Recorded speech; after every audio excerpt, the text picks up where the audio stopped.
Saya berdoa supaya kita ini paradigmanya dibuka oleh firman Tuhan sehingga kita mengerti.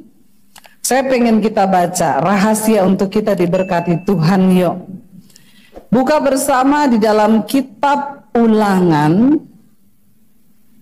Ya saudara, kita pengen ya supaya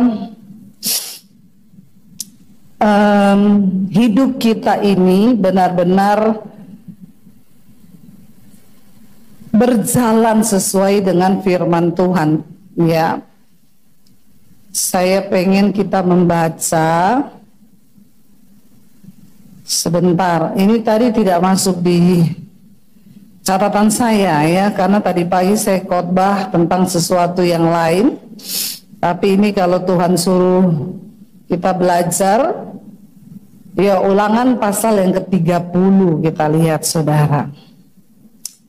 Ya Ulangan pasal yang 30 ini semua orang senang kalau dikhotbahkan di Imlek, saya yakin dan percaya. Ya Ulangan pasal 30 ayat yang ke-9 kita baca dulu ayat yang ke-9. Ayat Imlek, baca 1, 2, 3. Tuhan Allahmu akan apa? Melimpahi engkau dengan kebaikan dalam segala pekerjaanmu, dalam buah kandunganmu, dalam hasil ternakmu. Dan dikatakan apa di sana saudara? Ya, dan dalam hasil ternakmu dan dalam hasil bumimu. Sebab apa? Tuhan Allahmu akan bergirang kembali karena engkau dalam keberuntunganmu seperti ia bergirang karena nenek moyangmu dahulu. Siapa yang mau ini terjadi? Yang mau saja, yang tidak mau pulang.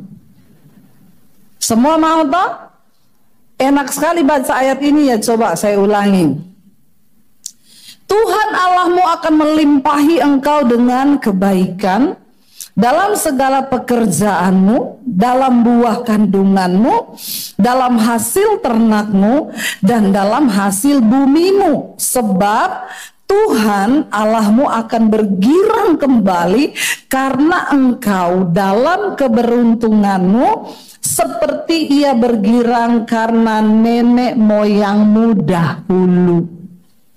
Wow, saudara bayangkan kalau hasil tangan kita diberkati, pekerjaan kita diberkati, hasil ternakmu diberkati, hasil bumimu diberkati. Ini bicara tentang semua yang kita kerjakan. Semua kita pasti mau, tetapi saya selalu berkata, firman Tuhan itu selalu ada sebab, ada akibat. Coba kita lihat ayat yang pertama supaya itu terjadi. Ulangan 30 ayat yang pertama, firman Tuhan berkata begini saudara. Judul perikopnya kalau saudara baca di Alkitab saudara itu, judul perikopnya adalah pulih setelah tobat. Bukan soal pakai baju merah, bukan soal ya apapun, bukan soal makan manis lalu nasibnya manis, ya semuanya berbuah manis. Pulih setelah tobat. Ayat yang pertama baca bersama. Maka apabila segala hal ini berlaku atasmu, yakni berkat dan kutuk yang telah kuberhadapkan kepadamu itu, dan engkau menjadi sadar dalam hatimu di tengah-tengah segala bangsa kemana Tuhan Allahmu menghalau engkau. 2.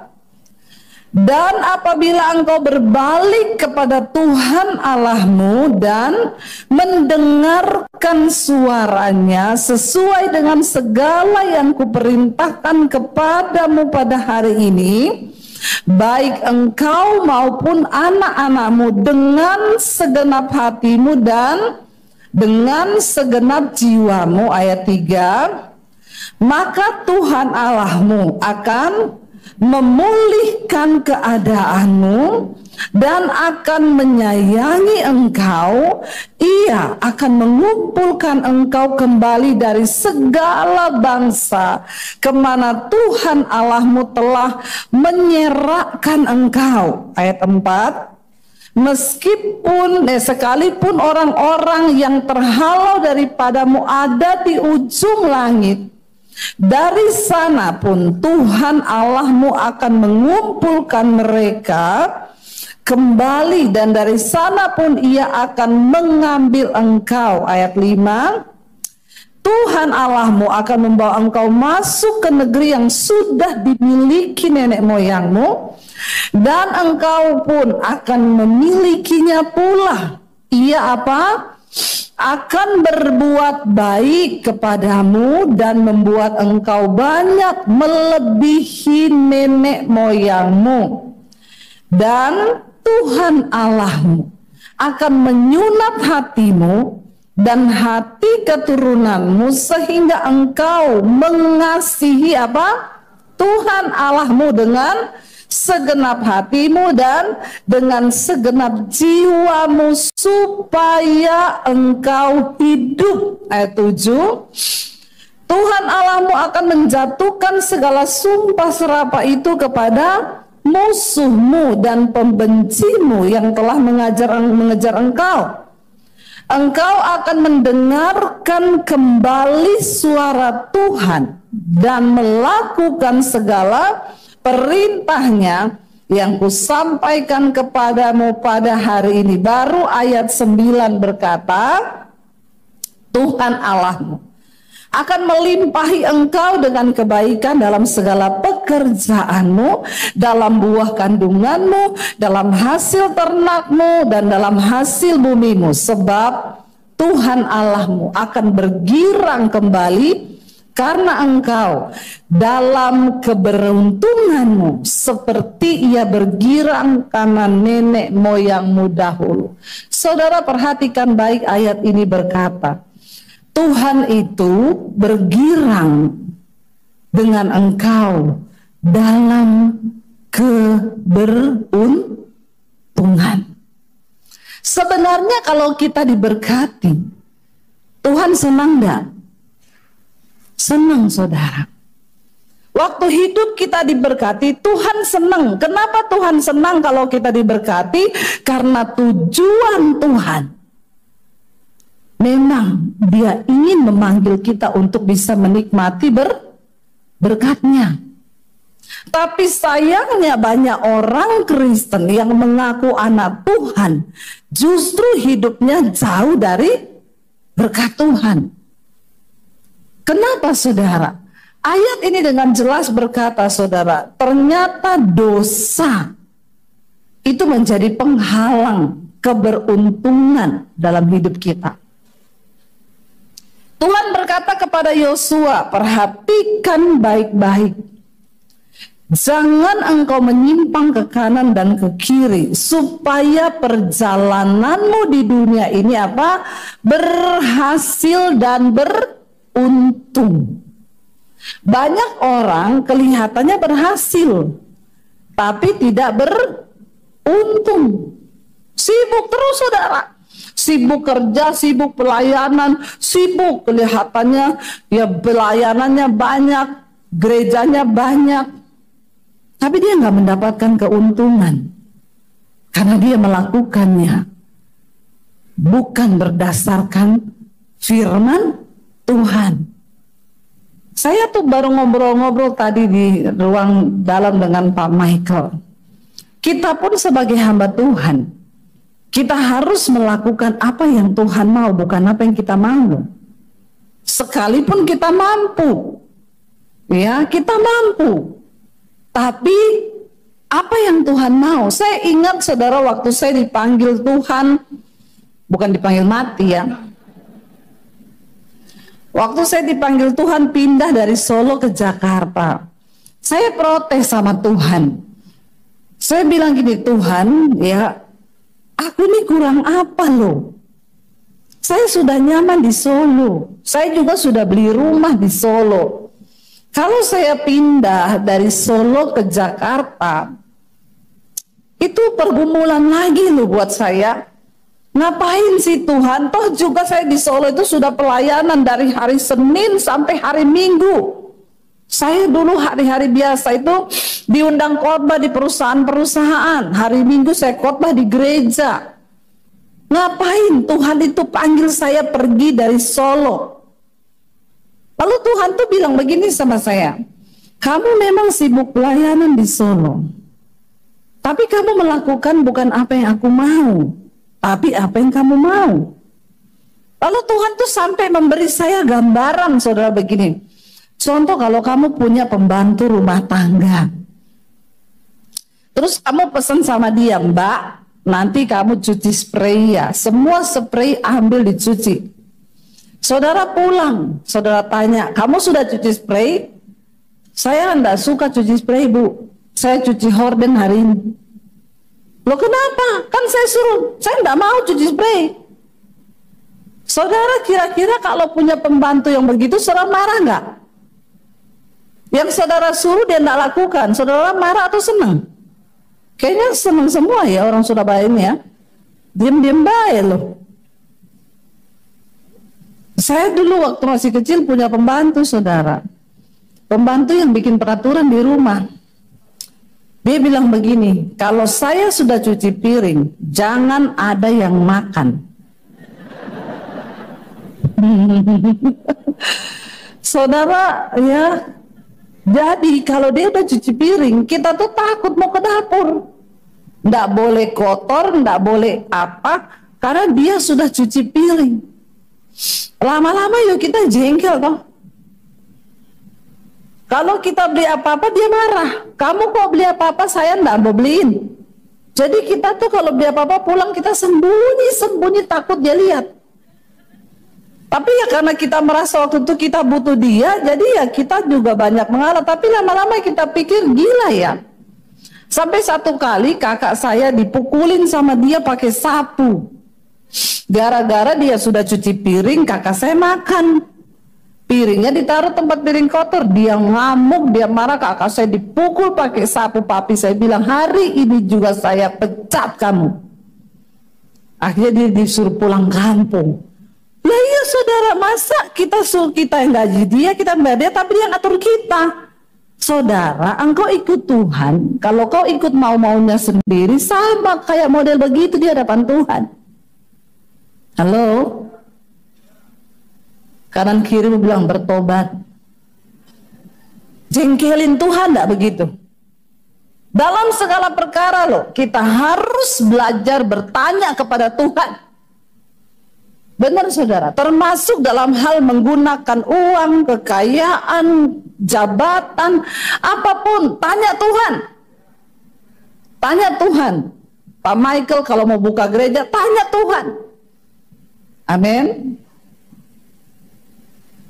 Ya, saya ini, menurut saudara saya bisa nggak buka gereja? Bisa? Kalau saya buka di Surabaya bisa nggak?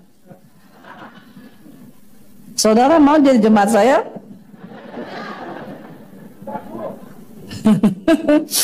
Buka ya Pak, di bawahnya Pak Michael. Enggak saudara, saya bisa loh buka gereja, bisa. Ya, di Jakarta beberapa kasih saya tempat. Ibu mau buka silahkan. Secara manusia saya bisa banget buka gereja. Kalau saya buka pasti jemaatnya orang lain banyak yang pindah sama saya. Tapi saya berdoa saudara, saya tanya Tuhan, Tuhan apakah saya buka gereja ini memang Tuhan berkehendak? Karena orang kasih gedung, bukan berarti saudara ketika ada yang kasih gedung itu tanda dari Tuhan. Oh tanda loh Bu, karena apa? Saya dikasih gedung itu tanda. Nggak bisa saudara, saya berdoa. Beberapa orang panggil Bu, Ibu nggak buka gereja, buka aja, saya dukung Ibu buka gereja. Tapi saya bilang, maaf ya Pak, saya tuh tidak mencari dukungan manusia. Karena saya harus melakukan apa yang Tuhan mau, bukan apa yang saya mau. Kalau Tuhan bilang tidak, ya tidak. Saudara, Keberhasilan kita di hadapan Tuhan bukanlah ketika kita melakukan apa yang kita suka. Saudara boleh punya perencanaan, saudara mau bekerja, saudara apa, jangan lupa tanya sama Tuhan. Amin. Apa sih yang Tuhan mau? Yang muda-muda di sini yang mau menikah, tanya Tuhan. Tanya Tuhan, Tuhan itu jodoh saya apa bukan? Kalau Tuhan bilang bukan, harus berani tinggalin. Amin. Tapi yang sudah menikah enggak boleh. Ya. Tuhan, istri saya ini jodohku apa bukan ya? Kayaknya bukan Tuhan, aku mau tinggalin. Nah, itu suara setan. Saudara, ayat ini berkata, ya, apabila kita ini berlaku setia kepada Tuhan, ingat loh, tadi ayat yang pertama bilang, maka apabila segala hal itu berlaku atasmu, yakni berkat atau kutuk, kuperhadapkan kepadamu. Di hari Imlek kita semua mintanya berkat. Tapi ingat, di depan kita ini ada berkat, ada kutuk loh. Jangan salah memilih. Yang menentukan berkat atau kutuk itu siapa? Kita atau Tuhan? Siapa? Kita kan. Tuhan kan bentangkan dua jalan lah. Sebelah kanan ada berkat, sebelah kiri ada kutuk. Kamu mau ngambil yang mana? Jangan salah-salahin Tuhan terus. Kok hidup saya begini karena Tuhan, karena Tuhan. Kalau kamu ambil yang kanan, yang kutuk, itu urusanmu. Kau menanggung akibatnya. Kalau engkau ambil yang sebelah sini, itu juga urusanmu. Anak saya tanya gini, Mam, kalau kita pilih jodoh ya, menurut Mami nih ya, harus yang kaya atau boleh sama yang miskin? Ibu-ibu, kalau saudara ditanya sama anakmu begini, jawabmu apa?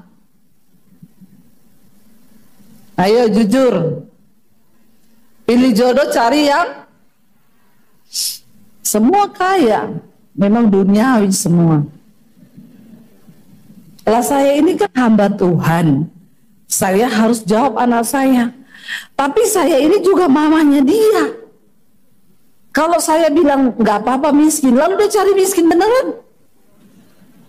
Nanti mantu saya jadi tanggungan saya lagi. Nggak mau saya. Jadi saya bilang sama anak saya, aduh saya lama tidak menjawab. Akhirnya Tuhan kasih saya hikmat. Saya bilang gini, Dek, manusia itu punya kehendak bebas untuk memilih. Jodoh itu kaya atau miskin. Mami sama papi dulu menikah.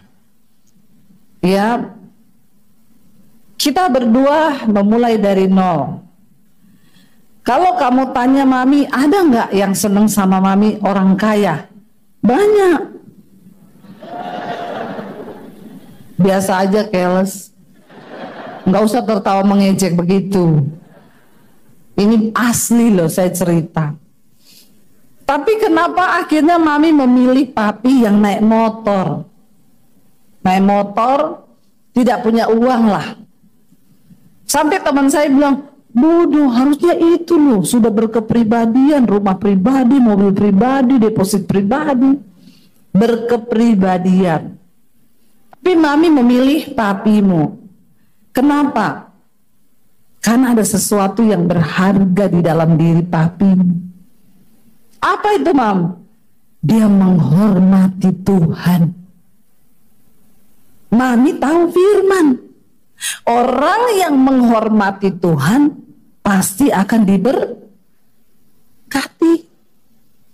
Itu yang menjadi kenapa hatinya Mami memilih papimu. Karena Mami tahu dia menghormati Tuhan, dia takut Tuhan. Pasti seburuk apapun keadaannya dia hari ini, satu saat Tuhan sanggup memberkati berlipat kali ganda. Terus dia bilang begini, terus berarti boleh ya Mam? Ya itu nomor satu, yang penting kamu pastikan dia takut Tuhan. Nah tapi kan iya nih langsung diberkati. Kayak Mami sama Papi juga kan lama hidup menderita tuh. Saya bilang, ya iya. Yang kedua, kalau kamu memang mau cari orang yang bukan orang kaya, bukan ya miskin lah ya. Yang kedua, yang penting ini, kamu siap nggak menderita? Siap menderita nggak kamu? Ke pasar naik motor, atau satu kali jalan kaki atau naik angkot. Lalu dia mikir, waduh iya juga ya. Kalau mami dulu siap, mami itu menikah sama papimu, mami siap menderita, ya. Makanya saya selalu bilang pria-pria cari istri itu harus cari wanita yang gagah perkasa, ya, bisa ganti galon, bisa ganti gas, dorong mobil, kesetrum gak mati.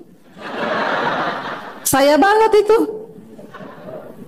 Mobil mogok knalpot jatuh, saya angkat knalpotnya di jalan loh. Ya, nah kamu mau nggak seperti mami begitu? Ya kagak lah mam. Ya berdoa, berdoa.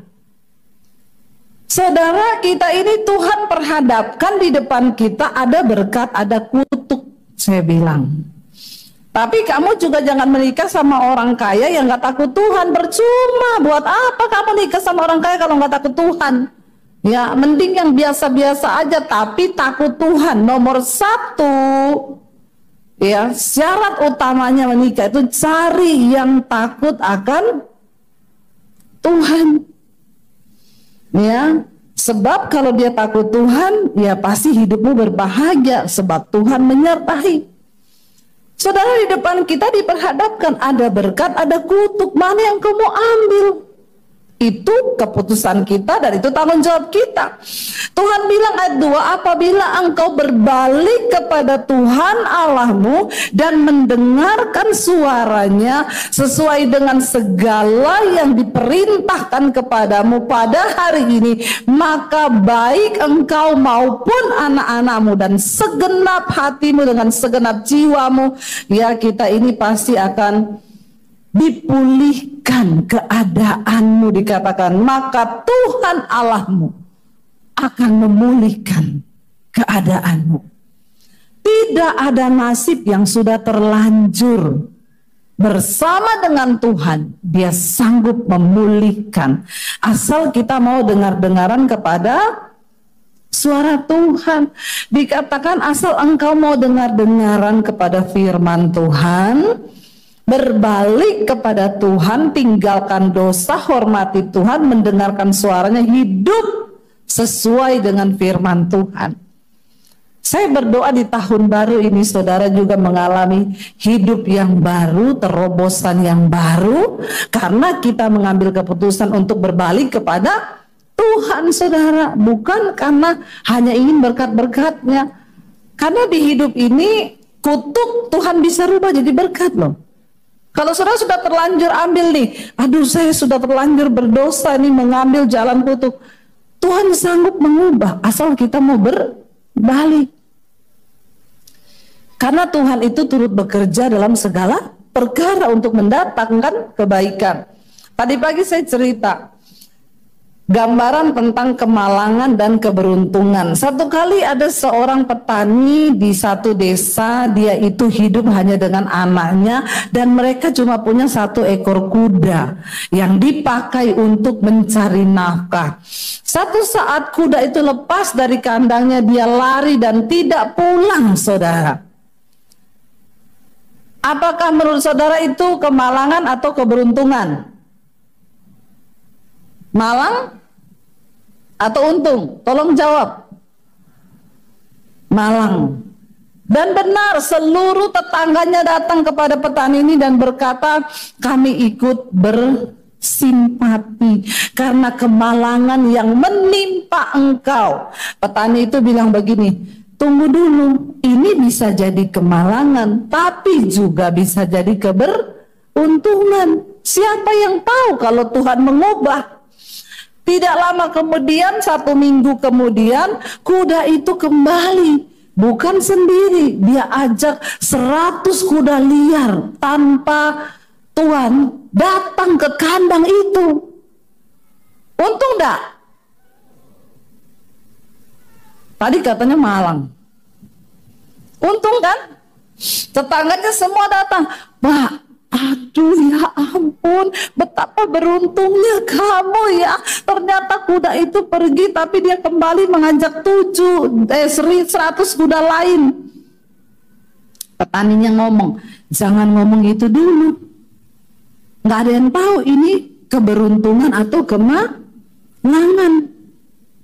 Tiba-tiba anaknya melatih kuda liar itu, saudara. Ketika sedang melatih kuda itu, kudanya ngamuk, anaknya jatuh, patah kakinya. Menurut saudara itu kemalangan atau keberuntungan? Malang. Tetangganya datang lagi, Pak, kami turut bersimpati ya. Katanya gara-gara kuda itu sekarang anakmu patah kakinya. Dia bilang, tunggu dulu. Belum tentu ini kemalangan. Ini bisa menjadi keberuntungan. 1 minggu kemudian saat anaknya masih dalam waktu pemulihan, ada perang yang terjadi. Pemerintah mengumumkan semua pemuda harus berangkat ke medan pertempuran. Nyawa taruhannya, anaknya tidak terpilih karena lagi sakit. Untung atau malang? Saudara, dalam hidup kita ini setiap hari ada peristiwa silih berganti. Jangan cepat-cepat menuduh kemalangan itu adalah sial, karena Tuhan bisa bekerja lewat kemalangan untuk mendatangkan kebaikan. Seringkali menurut kita, ya kok begitu sih ya Tuhan ya, Bapak ya, kenapa? Nggak usah cari tahu apa maksud Tuhan di balik semua itu, maka engkau bisa berkata, terima kasih Tuhan. Aku tahu bahwa engkau turut bekerja mendatangkan kebaikan bagi hidupku, amin. Jadi yang malang bagi kita, belum tentu itu malang bagi Tuhan. Sebaliknya, yang menguntungkan bagi kita, belum tentu itu di mata Tuhan memang menguntungkan. Hari ini saya ingin kita semua, mari kita punya pemahaman yang benar sesuai firman Tuhan. Supaya kita ini tidak salah menilai, supaya kita tidak salah langkah. Seringkali Tuhan pakai keburukan untuk mendatangkan kebaikan bagi hidup kita. Ada orang datang nangis-nangis, Bu, saya batal menikah, tiba-tiba Bu, calon saya itu pergi. Saya bilang, puji Tuhan. Loh kok puji Tuhan, Bu? Kamu pasti akan mengerti setelah ini. Untung dia tinggalin kamu sekarang. Lah kalau sudah menikah baru dia tinggalin kamu kan lebih berbahaya. Tapi saya nggak bisa terima Bu keadaan ini karena saya sudah terlanjur cinta. Saya bilang cinta itu pret. Benar. Berapa lama kemudian laki-laki itu menikah dengan perempuan lain. Setelah menikah selingkuh terus kerjaannya. Dia bilang, oh ya Bu, puji Tuhan loh, dulu saya nggak nikah sama dia, dia tinggalin saya, makanya syukuri. Sebab Tuhan sanggup mengubah sesuatu yang buruk. Dan kita ini kan manusia, nggak tahu apapun yang di depan kita. Bahkan 1 jam ke depan aja kita nggak tahu apa yang akan terjadi. Tapi Tuhan tak tahu. Ya, makanya mari dengar suara Tuhan. Coba kita lihat Roma pasal 8 ayat 28, saudara. Ya, ayat itu menjadi kekuatan buat kita, saudara. Baca bersama 1, 2, 3. Kita tahu sekarang bahwa apa? Allah turut bekerja dalam segala sesuatu untuk mendatangkan kebaikan bagi mereka yang mengasihi Dia, yaitu bagi mereka yang terpanggil sesuai dengan rencana Allah. Ayat ini berkata, kita tahu sekarang. Kapan tahunya? Sekarang. Bilang kanan kirimu, saya kasih tahu kamu sekarang. Ya, kalau kamu belum tahu, saya kasih tahu. Apa yang harus kita tahu sekarang? Bahwa Tuhan itu turut bekerja di dalam segala sesuatu. Kalau dibilang segala sesuatu itu berarti baik atau buruk? Dua-duanya, baik dan buruk. Tuhan turut bekerja. Jadi sesuatu yang merupakan mungkin engkau anggap rugi, ya kenapa begini, ya kenapa begitu, ya kenapa begini. Percayalah Tuhan punya rencana di dalamnya itu. Tidak ada perkara yang mustahil bagi Tuhan. Kita semua harus percaya dengan iman yang pertama, bahwa rencana Tuhan bagi hidup kita itu yang terbaik. Ketika saya akhirnya sepakat dengan Tuhan, oke Tuhan, saya menanggapi panggilan-Mu, tinggalkan kota Solo, kami berangkat ke Jakarta. Apakah setelah saya turut kehendak Tuhan enak? Tiba-tiba saya pindah ke Jakarta, ketemu orang kaya, dikasih rumah, dikasih mobil gitu? Itu mimpinya kita, harapannya kita. Mudah-mudahan saya pindah ke Jakarta, ketemu orang kaya, dikasih rumah, dikasih mobil. Menderita, saudara. Tapi dalam penderitaan itu Tuhan sedang mengajarkan kepada kita untuk belajar percaya kepada Tuhan. Berapa lama kami menderita? Nggak ada pelayanan, saudara. Ya, bertahun-tahun kita menderita ikut Tuhan. Tapi saya cuma bilang, aku percaya rencana-Mu itu yang terbaik. Suami saya bilang, tahun depan aku pulang ke Solo. Terserah kamu mau bertahan di Jakarta, bertahan dewi. Saya bilang, saya namamu Daniel, bukan Yunus. Yang lari dari panggilan itu Yunus, saya bukan Daniel. Kenapa kau mau lari dari panggilan? Aku wes nggak tahan wes. Kalau ini rencana Tuhan, kenapa begini? Anak-anak kita masih di Solo.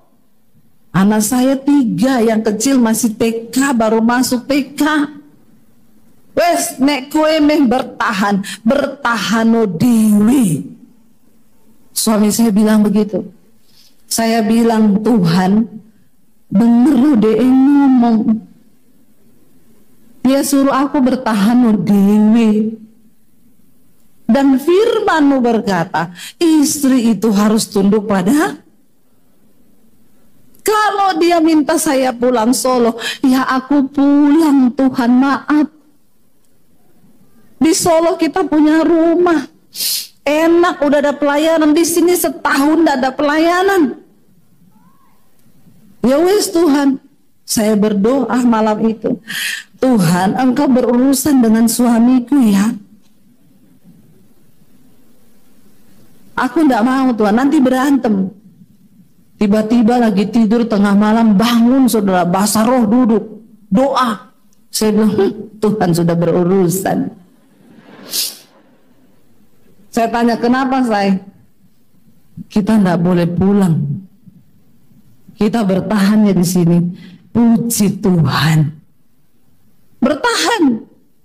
Karena Alkitab berkata, berbahagialah orang yang bertahan dalam pencobaan. Sebab apabila ia sudah tahan uji, dia akan menerima mahkota kehidupan yang dijanjikan Allah kepada barang siapa yang percaya kepada dia. Amin.